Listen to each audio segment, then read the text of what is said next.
Libro de Romanos capítulo 9, versículo 1 en adelante. Vamos a tomar esta porción para el mensaje de esta tarde. Y dice la escritura de la manera siguiente. Romanos capítulo 9, verso primero. Dice, verdad digo en Cristo, no miento, y mi conciencia me da testimonio en el Espíritu Santo, que tengo gran tristeza y continuo dolor en mi corazón, porque deseara yo mismo ser anatema, separado de Cristo, por amor a mis hermanos, los que son mis parientes según la carne, que son israelitas, de los cuales son la adopción, la gloria, el pacto, la promulgación de la fe, el culto y las promesas, de quienes son los patriarcas y de los cuales según la carne vino Cristo, el cual es Dios sobre todas las cosas, bendito por los siglos. Amén. Repito el verso 4 y 5 que dice que son israelitas, de los cuales son la adopción, la gloria, el pacto, la promulgación de la ley, el culto y las promesas, de quienes son los patriarcas y de los cuales según la carne vino Cristo, el cual es Dios sobre todas las cosas, bendito por los siglos. Amén. Vamos a orar, hermanos. Cerremos nuestros ojos. Señor, te damos las gracias, te bendecimos en esta tarde, Dios. No rogamos, Padre Santo, más que tu presencia en medio nuestro. Deseamos, Señor, que nos hables y deseamos ante todo, Señor amado, que sea tu palabra la que ministre, la que llegue, la que toque, la que quebrante el corazón, Señor amado, de aquellos que aún no se han rendido a ti, Padre. Que vengan a ti, Señor, es mi deseo, es mi anhelo. Que vengan a conocerte, Padre, y que vengan a experimentar las glorias, Señor, que puede uno vivir como creyente, como hijo o hija tuyo, Señor. Háblanos, Padre, guíanos, Señor, y dirígenos al crecimiento espiritual, Señor. Y ante todo, Padre, lo que queremos es honrar tu palabra, Señor, y que tú seas conocido por aquellos, Padre, que ignoran tu presencia o que están, Padre Santo, ignorándote de alguna manera, Dios. Háblanos, Padre eterno, en el nombre de Jesús, y que tu palabra, Padre, haga el cambio en el que tenga que hacer, Señor. A ti sea la gloria por siempre. Amén. El tema de esta tarde lleva por título, hermanos, una angustia espiritual pastoral. Una angustia espiritual pastoral. Al leer la porción, hermanos, con la que acabamos de introducir, ciertamente que este es un, pudiéramos decirlo, hermanos, un mensaje fuerte para Israel, y quizás específicamente centrado a Israel. Pero yo miraba, hermanos, la otra cara de la moneda en esta porción, hablando espiritualmente. Por eso es que miraba una angustia, ¿verdad? Y titulé una angustia espiritual pastoral. Porque no solamente, hermanos, venía a Pablo una preocupación en cuanto a lo que estaba sucediendo con el pueblo de Israel, como él lo dice, ¿verdad? Sus hermanos en la carne, sino que estaba sucediendo y acontecía en este momento que Pablo escribía, hermanos, una fuerte carga en él sobre aquellos que no conocían del Señor, pero que a pesar de que no conocían del Señor, hermanos, tenían la ley como fundamento de la fe, en este caso hablando del pueblo de Israel. Entonces, es por eso, hermanos, que Dios inspiró a Pablo, guiado por el Espíritu Santo, a escribir esta porción del capítulo 9 de Romanos. Y veía yo, hermano, la aflicción de Pablo, porque él era judío. Si se recuerdan, la semana pasada hablábamos, ¿verdad?, de un tema bien importante, que era, ¿salvos de qué? Y hablábamos de ser salvos de la ira de Dios. Ellos conocían a Dios y ellos sabían quién era Dios, pero ignoraban este punto que es enfático en la palabra del Señor. Y Pablo, hermanos, decía él, yo deseaba, y vamos a leerlo para poder entender un poquito en cuanto a la introducción. Dice, verso primero de Romanos 9, verdad digo en Cristo y no miento, y mi conciencia me da testimonio en el Espíritu, de que tengo gran tristeza y continuo dolor en mi corazón. Porque deseara yo mismo ser anatema, separado de Cristo, por amor a mis hermanos, los que son mis parientes, según la carne. En el capítulo 8 del libro de Romanos, Pablo concluye, hermanos, diciendo, ¿quién nos separará del amor de Cristo? Ni hambre, ni desnudez, ni tribulación, ni angustia, hermanos, ni persecución, ni aún la misma muerte, decía Pablo. Y en el capítulo 9, hermanos, dice él, hermano, tiene gran tristeza, profundo dolor, hermano, en su corazón. Y dice él, porque deseara yo mismo ser anatema, separado de Cristo, porque él, hermano, vivía una seguridad en Cristo. Pero él sabía que sus hermanos en la fe estaban separados y que no tenían esa garantía o esa seguridad. Y es aquí, hermano, donde yo miraba la necesidad o la angustia pastoral. Porque lamentablemente, hermanos, muchos que están en la iglesia, y pudiéramos decirlo, nosotros estamos seguros, tenemos una seguridad, tenemos una confianza en Dios. Pero hermano, tristemente, hermano, esa confianza y esa seguridad no la reflejamos con nuestros hechos, con nuestra vida, con nuestra actividad espiritual. El mundo, hermano, de hoy cree que Dios está totalmente apartado de su creación. El mundo piensa, hermanos, que Dios es un mero espectador, o sea, que solamente está viendo lo que está sucediendo, hermano, alrededor del mundo. Y eso ha hecho que los hombres, hermano, se vuelvan egocéntricos. Que el hombre esté buscando su propia jactancia, que el hombre esté buscando, hermano, su propio beneficio, que el hombre esté, hermano, pensando que él es el centro de atracción, o sea, que todos vean hacia él. ¿Y cómo podemos ver esto, comprobar esto, hermanos? Porque el hombre todo el tiempo quiere verse mejor. Las mujeres quieren estirarse la piel cada vez más. Los hombres, hermano, de alguna manera quieren tener cuerpos físicos, hablando físicamente, cuerpos esculturales para que las mujeres los vean. O sea, el hombre quiere de alguna manera atraer la atención del mismo hombre, pero dejando de lado a Dios. Y eso, hermano, se vuelve jactante en la vida del hombre. Hace que el hombre, hermano, se olvide de Dios, se aparte de Dios y mucho menos quiera venir a Dios. Y eso es angustiante en cuanto a la fe. Creo yo, hermanos, que cualquier pastor sano, porque también dentro de este egocentrismo entran algunos pastores, hermanos, que buscan, hermanos, ellos ser el centro de atracción, que no les importa, hermano, el beneficio espiritual de los que están alrededor de él, hablando como congregación, que no les importa, hermano, las necesidades espirituales, que no les importa el crecimiento, hermano, y el conocimiento de la palabra en los feligreses. ¿Por qué, hermano? Porque quieren de alguna manera manipular o mover. Y eso es egocentrismo, hermano, también. Y limita el conocimiento de Dios. Pero dentro de la iglesia, hermanos, no podemos decir que esto se ha dejado de lado. No podemos decir, hermano, de que ese egocentrismo en la iglesia no lo vemos. Sino que ha llegado, hermano, hasta dentro de las congregaciones. Pablo decía, hermano, que él quería, hermano, si pudiera él ser separado de Cristo por amor a sus hermanos, lo hubiera podido hacer. El punto aquí, hermanos, es de que cada uno de nosotros toma una decisión. El punto es, hermano, que cada uno de nosotros toma una responsabilidad. ¿Seguimos a Cristo o no lo seguimos?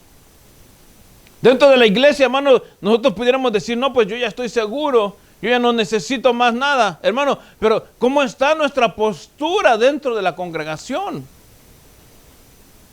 ¿Qué hacemos nosotros? Están conmigo, hermanos. ¿Qué hacemos nosotros con la vida dentro de la iglesia? Eso es lo que, hermano, lo que causa una angustia. Y en mi caso, ¿verdad? Como pastor. Y por eso que llamaba o ponía el título, hermano, una angustia pastoral. Porque, hermano, todos los pastores, hermano, que tienen, hermano, un compromiso y una responsabilidad con Dios, hermano, se deben de preocupar o nos debemos de preocupar, hermano, de que nuestros hermanos en la fe, hermano, estén creciendo espiritualmente. Que tengan, hermano, cada día más acercamiento con Dios. Que tengan cada día más, hermano, relación con Dios. Que cada día más, hermano, nosotros podamos ver que nuestra relación con Dios está más estrecha. Que cada día, hermano, el diablo tiene menos capacidad con nosotros. Que cada día, hermanos y amigos, el diablo, hermano, tiene más posibilidades de estar lejos de nosotros que más posibilidades de estar, hermano, alrededor de nosotros. Que el diablo ve en nosotros que no puede luchar contra nosotros, porque Dios está de nuestro lado. Y eso es lo que causa una angustia, hermanos. Pablo, hermano, en este caso, al igual que muchos predicadores honestos, él se preocupaba por sus hermanos. Veía la necesidad que tenían ellos. Y lo movía, hermano, a reaccionar de esta manera, como lo acabamos de leer en el verso 1 al 3. Por eso es que Pablo, hermanos, inspirado, y puedo ver ahora esta porción así, inspirado por Dios, escribió esto para sus hermanos. Pero más que nosotros podamos, hermanos, escuchar un mensaje de una angustia pastoral, mi deseo, hermano, es que nosotros pudiéramos reflexionar, o que podamos reflexionar cómo están nuestras vidas a la luz de esta porción que acabamos de leer, ¿verdad? Para que podamos atender la voz de Dios. Y vamos entrando, hermanos, al tema ya. Y vamos a ver en primer lugar, hermanos, la causa de la angustia de Pablo. ¿Cuál era la causa de la angustia de Pablo por sus hermanos judíos? La angustia, hermanos, de Pablo por el pueblo de Israel es que el pueblo estaba separado de Cristo y estaba perdido y de camino al infierno, al juicio de Dios. Vamos a ver el versículo 3, hermanos, porque esto es lo que nos da la conclusión de esta apreciación que les acabo de decir, por las palabras de Pablo al referirse a él mismo como un anatema. El versículo 3 dice: porque deseara yo mismo ser anatema, separado de Cristo, por amor a mis hermanos, los que son mis parientes según la carne. ¿Alguien sabe qué significa la palabra anatema? La palabra, hermano, anatema viene del griego anakem, que significa maldito. Maldito. Esta palabra, hermano, no solamente es aplicada para aquellos que rechazan la palabra de Dios, sino también, hermano, para los incrédulos. Porque una cosa es que rechaces a Dios y otra es que no creas en Dios. O sea, que no quieres tú saber nada de Dios. Primera de Corintios, capítulo 14, verso 37, hermano.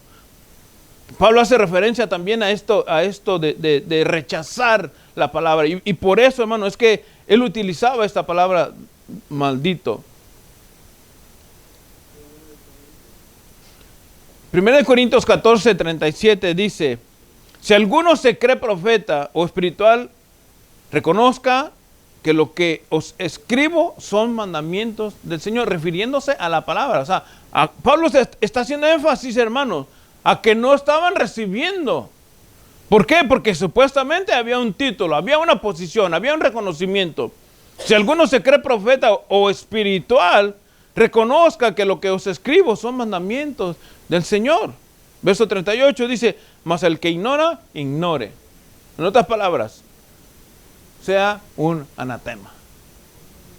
Por la palabra, hermano. Porque el ignorar la palabra, hermano, nos conduce a perdición. Esto va a ser, hermano, el gran, creo yo, el gran dilema de toda la gente, hermano, que muera sin Cristo. Que van a decir: no, a mí no me dijeron, a mí no me hablaron. No, siempre va a haber alguien. Siempre, hermano, va a estar alguien allí hablándote. Quizá voy a utilizar este término, molestándote. Porque te causa molestia, no porque la palabra sea molestia, sino porque no quieres dejar tu vida como estás, rechazando la palabra del Señor. El mismo evangelio, hermano, es rechazado. La palabra del Señor, o sea, el evangelio mismo es la palabra de Dios.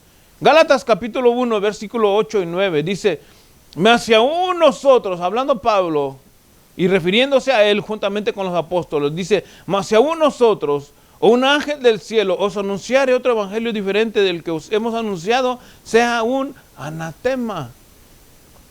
O sea, rechazar la palabra causa juicio, hermano. Ignorar la palabra causa juicio, hermano. Pero anunciar un mensaje diferente también causa juicio. Dice, como antes os hemos dicho, también ahora lo repito, si alguno os predica diferente evangelio del que habéis recibido, sea un anatema. O sea, hermano, es lo que Pablo está diciendo aquí en Romanos capítulo 9, versículo 3, ¿verdad? Que él deseara ser un anatema separado de Cristo, es porque él sabía, hermano, a dónde iban a ir aquellos. Y él de alguna manera, hermano, expresando el sentimiento de aflicción por sus hermanos en la fe, que no quería. Hermano, yo no creo, ¿verdad? A menos que nosotros seamos unos ya perversos y que nuestra mente esté retorcida. Pero yo no creo que ninguno de nosotros, hermano, que tengamos algún familiar que no conozca del Señor, estemos diciendo, bueno, allá que se las arregle él como él pueda. Creo que de alguna manera, hermano, viene una aflicción. Miren, yo personalmente lo digo, con mi esposa nosotros duramos años en el evangelio, caminando, y nuestros hermanos en la fe pensaban que nosotros no teníamos familia. Pero no es que no tuviéramos familia, es que no había llegado el tiempo para ellos. Pero hermano, nosotros duramos años literalmente. No estoy diciendo de una oración de 5 minutos, duramos años orando al Señor y pidiéndole para que nuestra familia viniera al conocimiento de Él. Porque esa es la aflicción, aunque no era pastor en ese momento, pero yo tenía una aflicción. Mi esposa conoció del Señor y ella lo ha testificado, que venía una aflicción a ella porque ella pensaba que el Señor ya venía y yo no conocía de Él. Y ella estaba preocupada por mí. ¿Por qué, hermano? Porque cuando uno conoce del Señor, uno ha recibido estas bendiciones de parte de Dios, ha recibido esta seguridad de Dios, hermano, y algún familiar cercano no lo tiene o no lo quiere reconocer, hermano, hay una aflicción. Y en este caso, hermanos, es una aflicción espiritual pastoral, porque, hermano, el destino final, no estamos hablando de que el cuerpo se desintegra como lo creen los testigos de Jehová, o como los mormones creen también, hermano, de que te vas a reencarnar en otra persona o en otro animal, o a saber en qué te vas a reencarnar. No, hermano, la verdad es que cuando te mueras, lo vimos el viernes en el mensaje de el estado de los muertos, o caes en el Hades, al lugar de tormento, o llegas al seno de Abraham, bueno, ahorita ya al paraíso, mi hermano, a donde está el lugar de consuelo, a esperar la redención de tu cuerpo. Pero siempre, hermano, mientras llega o sucede eso, va a haber una aflicción del alma, una aflicción del cuerpo, hermano, porque el familiar o el amigo está en esa situación. Y Pablo lo decía, hermano, a la hora de que el mensaje del evangelio es entregado, hermano, y es rechazado, hermano, viene esa aflicción. Y repito otra vez el verso de 8 y 9 de Gálatas 1. Mas si aún nosotros o un ángel del cielo os anunciare otro evangelio diferente del que os hemos anunciado, hermano, porque el evangelio es la palabra que nos va a hacer nosotros transformar, que nos va a hacer cambiar. Sea anatema. Como antes lo hemos dicho, también ahora lo repito, si alguno os predica diferente evangelio del que habéis recibido, sea anatema, sea maldito. Hermano, ustedes entienden, hermano, ¿verdad? Y aunque no voy a entrar en ello, pero solamente para que vean la comparación, hermano, los del evangelio de la prosperidad, los que predican otro evangelio, hermano, que están instruyendo a esa gente, hermano, de esa manera, la escritura, ¿cómo los reconoce o cómo los identifica? Están aquí, hermanos. ¿Cómo los identifica? ¿Cómo los identifica? Malditos, separados. Hermano, ¿y un ciego puede guiar a otro ciego? ¿A dónde va a guiar el ciego al otro ciego? al pozo, a la perdición, a la separación de Dios. Segunda de Tesalonicenses 3:14 dice, si alguno no obedece a lo que decimos por medio de esta carta, a ese señaladlo y no os juntéis con él para que se avergüence. O sea, en pocas palabras, cuando la aflicción viene, hermano, uno viene a hablar y uno está expresando, uno está predicando el mensaje, uno está dando, hermano, la palabra o está exponiendo la palabra para que la gente la oiga, pero si no la quiere oír, no quiere obedecer, entonces dice la Escritura, hay que señalarlo y no te juntes con él. ¿Por qué? ¿Por qué? ¿Por qué, hermano? Porque el tal, hermanos, va en camino de perdición y nosotros no, creo yo, y quiero, bueno, voy a hacerlo personal y cada quien tome su posición, hermano. Si nosotros estamos con el Señor, vamos en camino a su presencia, pero el que no está, hermano, en esta posición, jamás lo volveremos a ver. No os juntéis con él para que se avergüence, a ver si así entiende en pocas palabras. Pablo utiliza, hermano, estas mismas palabras de nuevo, hermano, y haciendo una aseveración, hermano, específicamente en esta porción. ¿Qué es una aseveración? La aseveración, hermano, es una afirmación o o asegurar algo. En 1 Corintios 16:22 dice, el que no amare al Señor, escuchen esto. 1 Corintios 16:22. El que no amare al Señor Jesucristo sea... ¿Quién lo está leyendo conmigo? Sea anatema. Y fíjense lo que dice la Escritura después de esto. Dice, el Señor viene. En algunas Biblias dice Maranata. No sé si en alguna Biblia de ustedes diga eso, Maranata, ¿verdad? ¿Por qué? Porque en arameo eso significa, Maranata en arameo significa, hermano, que Cristo viene. Fíjense, hermano, el que no ame al Señor Jesucristo sea un anatema porque Él viene.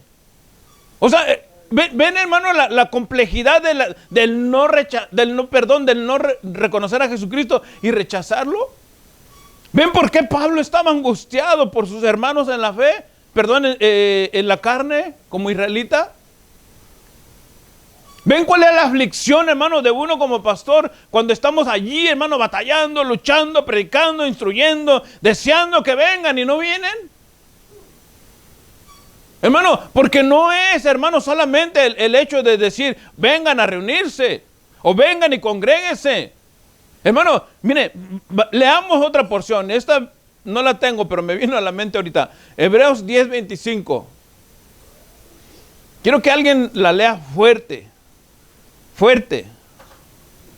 Que tenga los pulmones, que alcance a oír la cámara. Que lea, hermanos, lo que dice la Escritura. Pero que lo lea fuerte, hermano, con pulmón. ¿Quién lo tiene? ¿No? ¿Nadie? ¿No trajeron Biblia? No dejando de congregarnos como algunos tienen por costumbre, sino exhortándonos tanto más cuanto veis que aquel día se acerca. No dejando de congregarnos como algunos tienen por costumbre. Voy a parafrasear el versículo. Porque, hermanos, Jesucristo viene pronto. ¿Ven la importancia, hermano? ¿Ven cuál es la angustia de Pablo? O sea, no es el hecho solamente de decir, bueno, no quieren recibir a Jesucristo, bueno, hay que se vayan.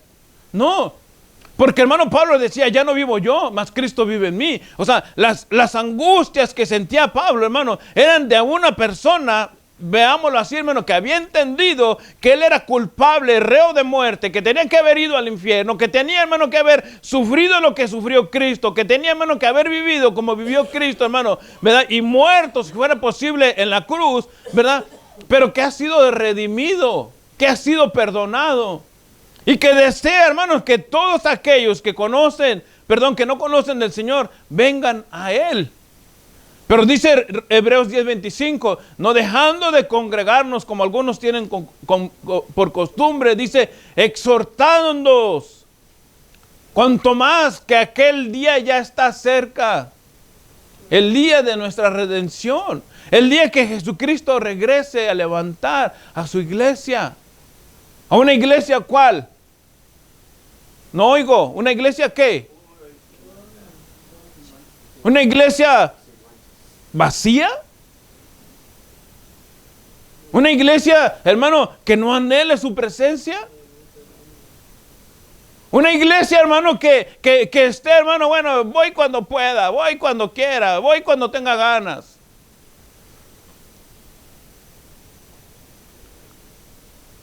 Hermano, quizás no es el mensaje que estabas esperando.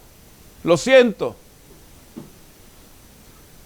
Yo no te voy a dar palmaditas en la espalda para que te vayas acomodando y te sigas acomodando. Yo te voy a hablar lo que dice la palabra y que nos lleve y nos confronte. Por eso que les decía en la introducción, mi deseo no es que escuches un mensaje más, sino que reflexionemos en dónde estamos. Para que vengamos a Él. Vengamos a Él, hermanos, con el corazón abierto, con el corazón, hermanos, sediento de Él. Deseando cada día más de Él. Que nos aflijamos, hermanos, por estar, hermanos, siempre buscando del Señor. 1 Corintios 16:22 otra vez. El que no ame al Señor Jesucristo sea un anatema. Porque el que ama a Jesucristo, hermano, va a dar todo por Él. Nada va a estar encima del Señor. El Señor en primer lugar. La vida del creyente, hermanos, depende de Jesucristo. Tú no puedes decir, yo soy cristiano evangélico y me congrego una vez al mes. Yo soy cristiano evangélico, pero cuando puedo voy. No, porque amamos a Jesucristo, hermano. Mire, no tenemos las instalaciones quizá. No tenemos un lugar grande, hermano, cómodo para recibir a miles de personas quizá. Pero eso no quiere decir que Cristo no está aquí. Eso no quiere decir, hermano, que el Señor y su presencia, su Espíritu Santo no están aquí. Porque si no estuvieran aquí, hermano, nosotros ya no estuviéramos tampoco. ¿Por qué? Porque amamos al Señor. Y eso es una angustia, hermanos, que no solamente es el hecho de leer la palabra y tirar un mensaje, sino que, hermano, uno quiere que todos reciban y que entiendan esta palabra. Quizá como lo estoy entendiendo yo, que lo entiendan ustedes también, para que vengan a Él. Para que Él sea glorificado, no yo. Yo no quiero nada de ustedes.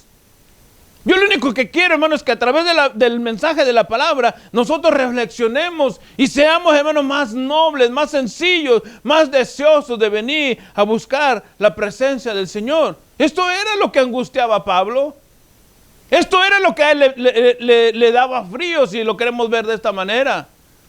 El pensar que sus hermanos estaban en un destino eterno, separados de Dios, pero ellos creían que estaban bien. Ellos estaban separados de Cristo. ¿Por qué estaban separados de Cristo? Porque ellos encontraron, hermano, en Cristo un tropezadero para cumplir la meta de la ley.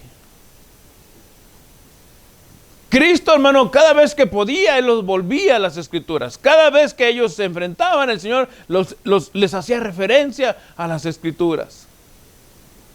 San Juan 5:39, hermano, lo hemos leído bastantes veces, pero lo vamos a leer hoy otra vez. El Señor diciéndole a los fariseos, porque ellos se jactaban de que eran hijos de Abraham, ellos se jactaban de que tenían la ley, ellos se jactaban de que el maestro no era quien, no era digno.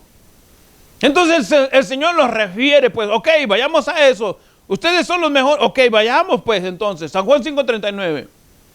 Escudriñad las escrituras, porque a vosotros, a los judíos, a los fariseos, a los saduceos, a ustedes que se creen los mejores, dice, os parece que en ellas os tenéis la vida eterna. O sea, ustedes dicen que la vida eterna, la ley, la seguridad y la confianza, y Dios mismo está en la Biblia, en las escrituras, en la ley. Sí, bueno, dice, escudriñenlas, porque ellas son las que dan testimonio de mí. Busquen en la escritura. O sea, Pablo estaba afligido por sus hermanos, porque estaban separados de Cristo. Pero ellos estaban separados de Cristo porque en Cristo, hermano, encontraban un tope.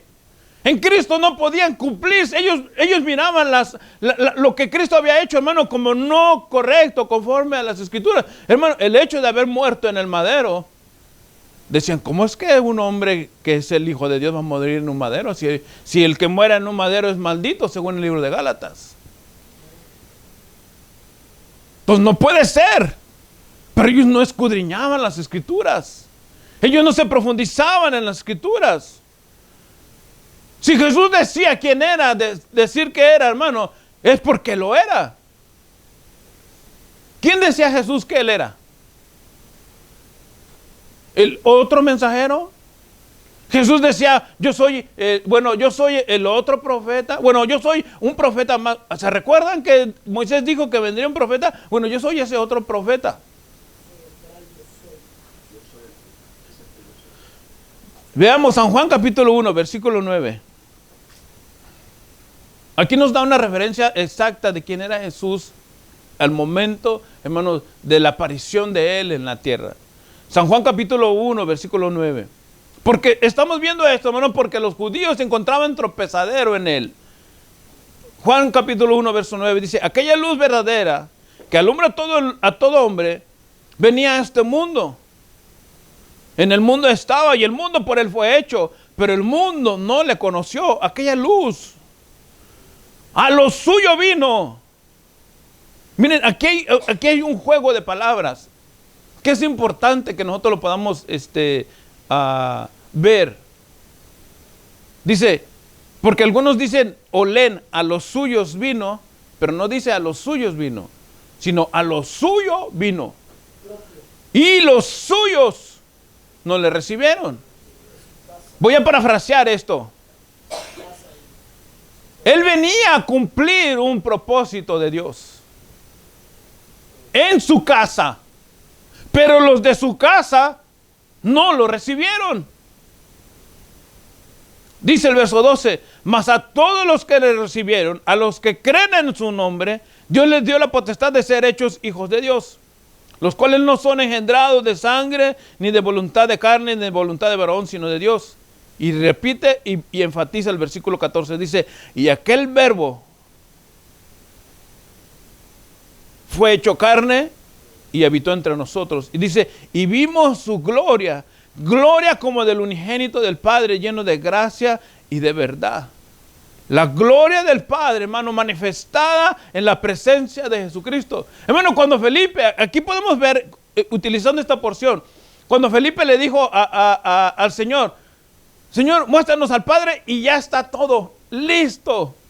Ya con esto basta, Señor. Ya hemos visto muchas cosas. Hemos visto que has sanado, hemos visto que has levantado muertos, hemos visto, hermano, que has... cuánta cosa no hemos visto, Señor, pero solamente nos falta ver al Padre. Muéstramelo y basta.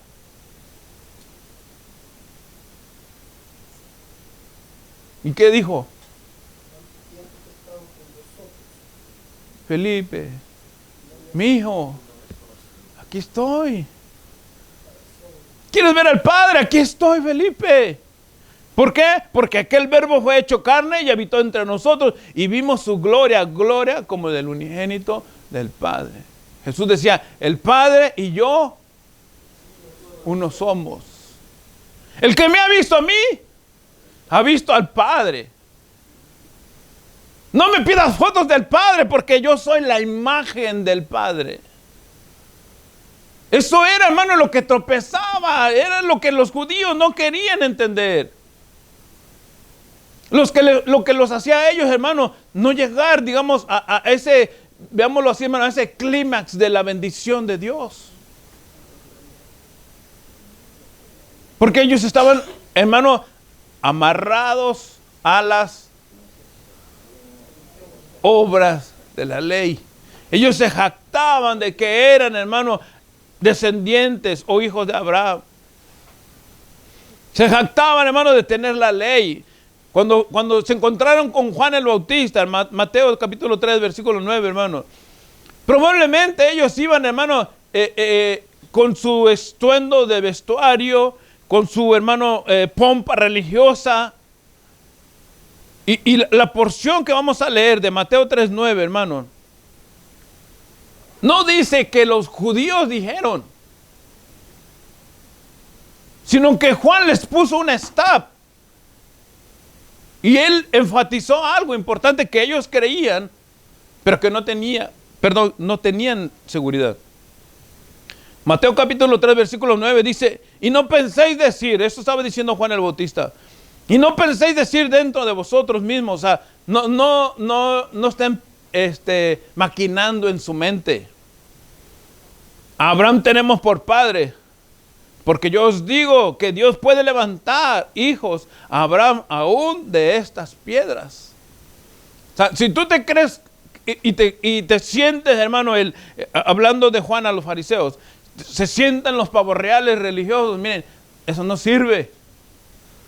Porque el mismo Dios puede levantar de las piedras hijos de Abraham. Se jactaban ellos creían que eran los mejores, pero miren, tenían la ley. ¿Y qué hacían con la ley? No la obedecían. No buscaban a Dios allí. Rechazaban a Jesucristo. El único que podía, hermanos, llevarlos, ya sea a justicia o condenación por rechazarlos. Porque leímos, hermanos, 1 Corintios, que no ame a Jesucristo, ¿qué? 16:22, 1 Corintios 16:22. Entonces, podían ser ellos anatemas en esa situación. Pero Pablo estaba angustiado. Él estaba, hermano, él deseaba que sus hermanos en la fe vinieran, hermano. Y en segundo lugar, nosotros pudiéramos pensar, hermano, pero solamente eso, no. Es que había un grupo escogido de parte de Dios, hermano, que necesitaba entrar. O sea, ese endurecimiento a Israel, hermano, era por una causa. Y eso era lo que afligía a Pablo, porque aunque él, hermano, hubiera podido decir, yo me voy a morir por ellos, hermano, no se podía, porque había un propósito en ese endurecimiento de Israel. Y era que entráramos nosotros, hermanos, allí. Romanos capítulo 11, el verso 25 dice, hermano, porque no quiero, hermanos, que ignoréis este misterio, para que no seas arrogantes en cuanto a vosotros mismos, que ha acontecido a Israel endurecimiento en parte, hasta que haya entrado la plenitud de los gentiles. Hermano, o sea, era una aflicción que Pablo no podía de alguna manera hacer nada. Que aunque ellos tenían la ley, que aunque ellos tenían, hermano, digamos, el manual de vida, no lo utilizaban como debía ser. Aquí, hermano, no era de que ellos continuaran. La opción para Israel en este caso, hermano, no era por decir, vamos a ignorar lo que dice Pablo y vamos a seguir la ley. No, era, vayamos a obedecer la ley. ¿Por qué? Porque la ley hablaba de Jesucristo. Y aunque, hermano, en parte venía endurecimiento a Israel, ellos podían reconocer a Jesús, pero sus obras era lo que los sostenían a ellos. Su fe en lo que ellos hacían, hermano, era lo que los mantenía firmes. Por eso es que yo les decía, hermano, o sea, cuando uno se aflige, hermano, espiritualmente hablando, no es porque, hermano, nosotros como creyentes, ¿qué podemos decir? Hablando de nuestra jactancia en la fe. ¿Qué podemos decir? Yo no soy salvo por obras. La Iglesia Católica hace obras. Yo soy salvo por fe. Yo creo en Dios porque Él ha muerto por mí y Él me redimió. Somos salvos por gracia. ¿Sí o no? Somos, hermano, hijos de Dios porque hemos creído en Él. ¿Sí o no? Sí, ok, pero nuestra vida refleja eso. Nuestra vida, hermano, como creyente refleja eso que decimos. Entonces yo pudiera decir lo que el Señor le dijo: vayan a la Escritura y véanse si su vida como creyentes, hablando ya como cristianos nosotros, hermano, refleja lo que verdaderamente decimos que somos ser. Si nosotros no estamos en Cristo, hermano, estamos separados, porque es a través de Él. Vamos a leer Romanos capítulo 3, verso 27. Dice: ¿dónde pues está la jactancia? Queda excluida. ¿Por cuál ley? ¿Por la de las obras? No, sino por la ley de la fe. Concluimos pues que el hombre es justificado por fe sin las obras de la ley. Israel intentaba, hermanos, alcanzar la justificación por las obras y jamás llegaron a ellas. Ellos intentaban que a través de la ley iban a llegar a Dios o estar bien con Dios, pero no podían llegar. Romanos 3:23, hermanos.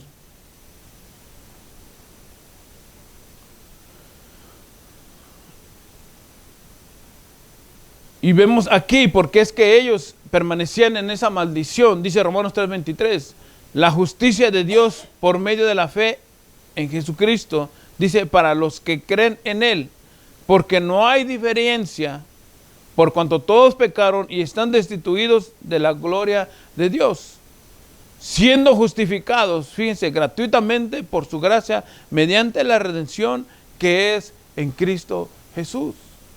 O sea, no había, hermano, ninguna posibilidad para ellos que pudieran decir: no es que por las obras de la ley vamos a llegar, por el obedecer la ley, por el hacer sacrificio, por hacer, hermano, los rituales, por vivir una vida apegada a las Escrituras. ¿Por qué no? Porque en un mandamiento que fallaran, se quebraba toda la ley. Por eso es que necesitábamos a Jesucristo. Entonces la preocupación pastoral, hermano, de nosotros que decimos que somos salvos por fe, hermano, es porque no estamos caminando con fe o en fe, como la jactancia de Israel. Santiago capítulo 2, versículo 17. Fíjense que vamos a hacer una comparación y con esto voy a finalizar. De lo que era la jactancia para Israel y de lo que es la jactancia nuestra como creyentes. Romanos capítulo 9, les dije primero, bueno, tengan la de Santiago allí, pero vamos a leer primero Romanos 9, 4 y 5. Dice que son los israelitas, Romanos 9, versículo 4 y 5, dice que son los israelitas, de los cuales son la adopción, la gloria, el pacto, la promulgación de la ley, el culto y las promesas. Fíjense lo que tenían ellos, versículo 5, de quienes son los patriarcas y de los cuales según la carne vino Cristo, el cual es Dios sobre todas las cosas, bendito por los siglos. Amén. O sea, esto era lo que los jactaba a ellos, pero no les servía de nada. Esto no les podía dar seguridad y salvación. Esto, al contrario, los ponían más aprietos porque ellos tenían eso. Ahora, nosotros decimos que somos salvos. Y también nos jactamos quizá de eso, de ser religiosos en esa manera. Pero la pregunta es, hermano, ¿cómo demostramos nosotros esa salvación o esa seguridad?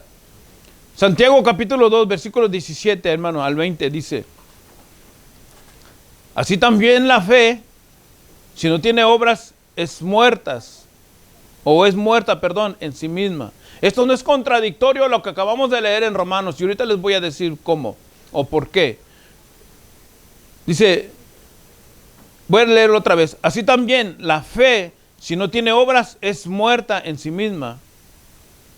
Pero alguno dirá: tú tienes fe y yo tengo obras.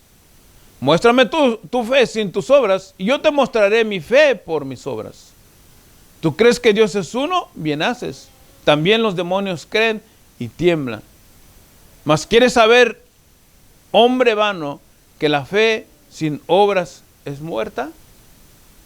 Y les digo, hermano, esto no es contradictorio, porque, hermano, nosotros somos salvos por fe, como dice Romanos, pero nuestra manera de demostrar que somos salvos es a través de lo que nosotros hacemos.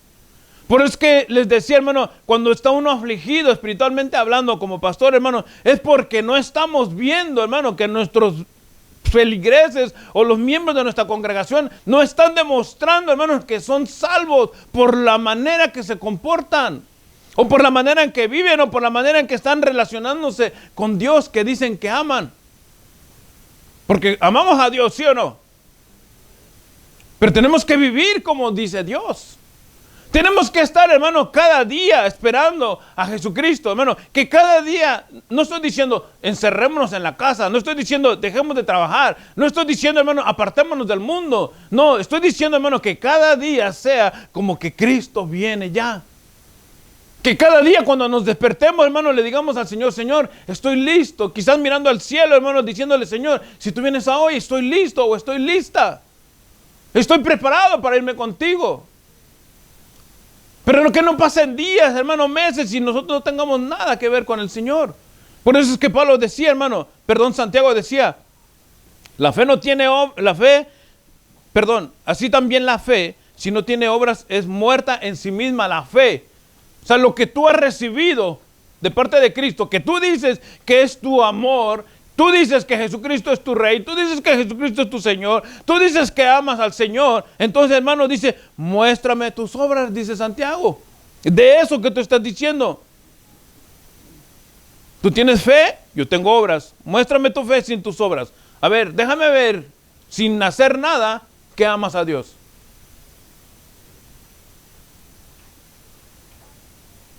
Y yo te mostraré mi fe por mis obras. Yo no te voy a decir que amo a Dios. Yo te voy a enseñar con lo que hago que amo a Dios. ¿Me entienden? Esa es la diferencia. No estamos diciendo, hermano, que lo que está diciendo en Romanos, ¿verdad? Que somos salvos por fe, que las obras de la ley están muertas. Sí, allí sí. Porque hemos sido redimidos a través de la sangre de Jesucristo. Pero nosotros como creyentes tenemos que dar evidencia de que somos creyentes. Y si nosotros no damos evidencia, hermano, entonces es a donde viene la aflicción. ¿En quién hemos creído, hermano? ¿De qué sirven tantos mensajes? ¿De qué sirve tanta predicación? ¿De qué sirve, hermano, tanta enseñanza si no hay evidencia de eso que decimos ser? ¿Me entienden? Entonces, hermano, esta es una situación que nos confronta. ¿Queremos vivir para Dios? ¿Queremos recibir las bendiciones de Dios? Vivamos como dice la Escritura, hermanos. Que no dejemos, hermano, de lado. Que no tengamos en poco el buscar de Dios. Que no tengamos en poco, hermano, el congregarnos. Que no tengamos en poco, hermano, todo esto que le estoy diciendo, hermano, es parte de la bendición. En aportar, hermano, en ayudar, en todo lo que sea relacionado con la obra del Señor. Porque dice la Escritura, hermano, que en medio de la congregación Dios envía bendición y vida eterna. Y eso es para los santos, para aquellos que aman y aprecian su venida. Si yo les digo, hermano, Cristo viene, todos decimos, amén, ¿sí o no? Cristo viene. Dos, los demás no sé qué esperan. Hermano, pero en realidad nuestra vida, hermano, nos debe de afligir si no estamos, hermano, buscando del Señor. Yo me aflijo de verdad porque, hermano, yo trato de entregar la palabra limpia, transparente, que sea ella la que nos hable, que sea la palabra la que nos vaya dirigiendo. Pero cuando no hay reacción, hermano, entonces yo digo, entonces, ¿qué estamos haciendo con tanto mensaje? ¿Qué estamos haciendo con tanta palabra? ¿O será que es el predicador el que está mal? Y si es así, hermano, entonces oremos para que el Señor mande otro predicador. Pero si es lo contrario, hermano, entonces hagamos algo que demuestre que verdaderamente somos, hermano, hijos por fe. Que seamos hijos, hermano, que amamos a Dios. Que decimos, amamos a Jesucristo y nuestras obras no tienen que, nuestra boca no tiene que decirlo, sino que nuestros hechos van a decir que amamos a Jesucristo, como lo expresa Santiago. Amén. Vamos a orar. Cerramos nuestros ojos, Señor y buen Padre. Te bendecimos, Dios, y exaltamos tu nombre. No queremos, Padre, cucharaditas de tu palabra. No queremos, Señor amado, que nos consuelen, que nos palpeen la espalda, Señor, o nos palmeen la espalda. Si el mensaje, Señor, es duro o es difícil, pues entonces que recibamos, Señor, como una medicina, Señor, que es a lo mejor amarga y que no nos gusta. Que veamos el beneficio, que recibamos el beneficio de ello. Y esto porque cada día más se acerca tu venida, Dios. Porque cada día más estamos cerca, Señor, de ser redimidos. Cada día, Señor amado, estás más cerca tú de levantar a tu iglesia. Y solamente aquellos que estén preparados o preparadas, Señor, se irán contigo. Si en algo, Padre, hemos equivocado el mensaje, por favor, perdónanos. Ayúdanos a expresar mejor tu palabra, Señor, o a entregar mejor tu palabra. Pero si no es el mensaje, Padre, y somos nosotros, entonces que veamos, Señor, con honestidad en dónde estamos parados. ¿Y qué estamos haciendo, Señor, con tu palabra? Si estamos siendo o estamos edificando en la roca firme que eres tú, Señor. Es un momento de reflexionar. Es un momento de pensar. No podemos estar viviendo creyendo que si estamos o que hemos hecho una oración de fe, ya eso es suficiente para toda nuestra vida como creyentes. No. Si hemos reconocido a Jesucristo como nuestro Señor, si es que le amamos de verdad, y me refiero más en este momento a los creyentes, entonces nuestra vida tiene que reflejar eso. A lo mejor tú estás oyendo este mensaje y dices, pero yo no he recibido al Señor, ¿yo qué tengo que hacer? Entregarle tu vida a Él. Reconocerlo como Señor y Salvador. Si tú quieres hacerlo en esta hora, yo te invito. Aquí en el local, si hay alguien que quiera entregarle su vida a Jesucristo, con sus ojos cerrados todos, solamente aquel o aquella que quiera hoy rendirle su vida al Señor y empezar a caminar como una hija, como un hijo de Dios. Ahí donde estás, solamente levanta tu mano. Vamos a orar por ti, te vamos a guiar en una oración para que tú te pongas a cuentas con el Señor. A través de las redes sociales, si hay alguien que quiera entregarle su vida al Señor, este es el momento. Ahí donde estás, solamente cierra tus ojos. Si puedes arrodillarte, hazlo. Y acompáñanos en esta oración y dile: Señor Jesús, te reconozco como mi Señor y Salvador. Te reconozco como mi dueño, como mi absoluto Salvador. Yo sé, Señor amado, que he estado caminando cuántos años, meses, Señor, o no sé cuánto tiempo, Señor, sin ti. Pero hoy entiendo, Padre, esa aflicción. Entiendo, Señor amado, que te tengo que reconocer, reconociendo mis pecados y mi maldad, Señor, para poder cambiar mi destino eterno, Dios. Preparándome, Padre, que cada día, Señor, sea diferente, esperando tu venida.